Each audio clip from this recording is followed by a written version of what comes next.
Python শিখতেছি। আজকে আমি একটা পাইথনের ছোট-মোটো একটা প্রোগ্রাম বানাবো। যারা পাইথন শিখতেছেন তারা এটা বানানোর পর আমাকে ডেলিভারি দিবেন। ঠিক আছে? পাইথন একটা ফোল্ডার, সিম্পল। ফোল্ডারটা ওপেন করলাম। এখানে একটা ফাইল নিছি tahmid.py মানে কি? যেকোনো নাম আপনি দিতে পারেন। there is no issue. cmd দিয়ে এন্টার করব। তারপরে তাহমিদ ফোল্ডারে আছি আমি, এন্টার করে এখানে ধরেন আমি বিএস কোডে গেলাম। বিএস কোডে যাওয়ার পরে আমি ভেরিয়েবল সম্পর্কে আজকে কিছু উদাহরণ এবং ভেরিয়েবলটা বুঝাবো আপনাদের। হ্যাঁ, variable equal a container for a value string integer float boolean। Okay, variable হচ্ছে একটা কন্টেনার মানে একটা বক্স, এটার ভিতরে স্ট্রিং রাখা হয়, ডেটা আর কি, ইন্টিজার রাখা হয়, ফ্লোট থাকে, বুলিয়ান থাকে, আরো অনেক আছে data type. A variable we have as if it was the value to contains, অর্থাৎ ভেরিয়েবলে তার ভ্যালুটা কন্টেইন করে। আপনি যদি একটা কন্টেইনারে কিছু রাখেন সেইখানে তার ভ্যালু সহ রাখতে হবে, না হলে তো হবে না ভেরিয়েবল।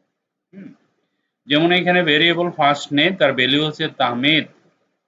ফুড হচ্ছে ভেরিয়েবল, তার ভ্যালু হচ্ছে পিজ্জা। ফুড কিসের ফুড? পিজ্জা, আমরা বুঝি। ইমেল ভেরিয়েবল, ইমেল কোথায়? তাহমিদ 123@fake.com। ঠিক আছে, আমি এটা ইমেল, ফেক ইমেল দিলাম এখানে। ওকে, এটা হচ্ছে স্ট্রিং। দেখেন এখানে আমি লিখছি ফার্স্ট নেম, নাম, কোটেশন, এটা হচ্ছে সারা জীবন স্ট্রিং।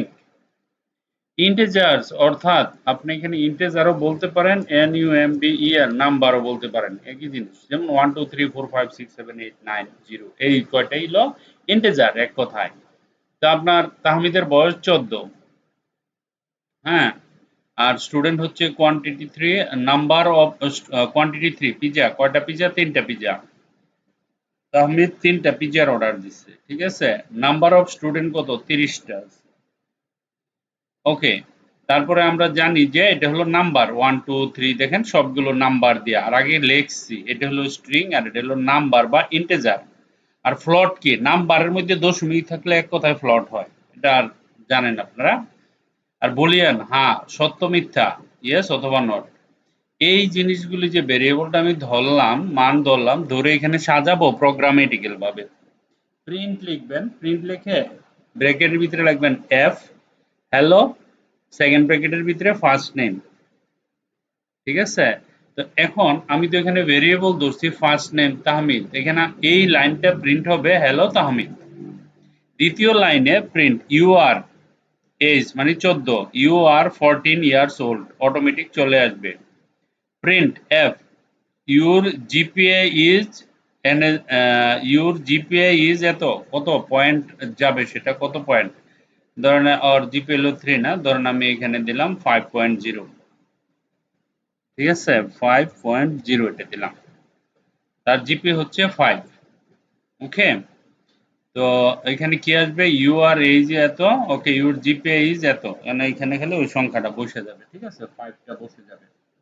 এখন condition, if if is underscore student print, যদি ক্রাইটেরিয়ার ভিতরে থাকে যে ভেরিয়েবলগুলি দিছি তার ভিতরে যদি প্রিন্টের রেঞ্জটা থাকে, তাহলে অনলি প্রিন্ট হবে you are a nice and self dependable student, congratulation to you. ধরুন এটা আমি লিখলাম, যদি এগুলি সব ঠিক থাকে তাহলে এইটাই দিবে, আর যদি না হয় else print you are not student, তুমি কোনো স্টুডেন্টই না, এর ভিতরে যদি না পড়ো। তো আমরা এটা যদি রান করি, পাইথনে আমরা রান করব, দেখেন এখানে ক্লিক করছি, ক্লিক করার পর আমার প্রোগ্রামটা রান হয়ে গেছে। রান হওয়ার পরে রেজাল্ট কি দিচ্ছে? হ্যালো তাহমিদ। ঠিক আছে, দেখেন এখানে হ্যালো, হ্যালো তাহমিদ, দাঁড়ান কোথায় আছে হ্যালো তাহমিদ, আমি আবার রান দিচ্ছি, ক্লিক করেন আবার রান হবে। ওকে, হ্যালো তাহমিদ আসছে প্রথমটা, ওই যে বলছিলাম আমরা যে ক্রাইটেরিয়াটা দিচ্ছি কোথায়, এই যে হ্যালো, ফার্স্ট নেমের পরিবর্তে এই যে ভেরিয়েবল ধরছি তাহমিদ, প্রোগ্রামে কি করছে? ফার্স্ট নেম লিখছি, তাহমিদটা বসায় দিচ্ছে, আমরা বসাই নেই, প্রোগ্রামে বসাই। ঠিক আছে, You are 14 years old. You are 14 years old. Your GPA is 5. You are a nice and self-dependable student. Congratulations to you. Okay. So এই যে এখানেও প্রোগ্রাম, এখানে যে প্রোগ্রামটা রান করছে সেটার আউটপুটটা দেখাচ্ছে। ওকে, সো এটা যারা পাইথন শিখতেছেন তাদের জন্য এই প্রোগ্রামটা আপনি আপনার মতো করে বানান বা ডিফারেন্ট টাইপের বানান, যে এই ফরম্যাটে পাইথন দিয়ে ভেরিয়েবল ইউজ করে একটা প্রোগ্রাম বানাতে হবে। বড় করেন, সমস্যা নাই, যত বড় করতে পারেন ইটস গুড। পাইথনটা আমরা কমপ্লিট করে পরে জ্যাঙ্গোকে ফ্রেমওয়ার্ক দিয়ে আমরা আমাদের ওয়েবসাইট অ্যাপস ট্যাপস সবকিছু অনলাইন করে দিব। Thank you very much.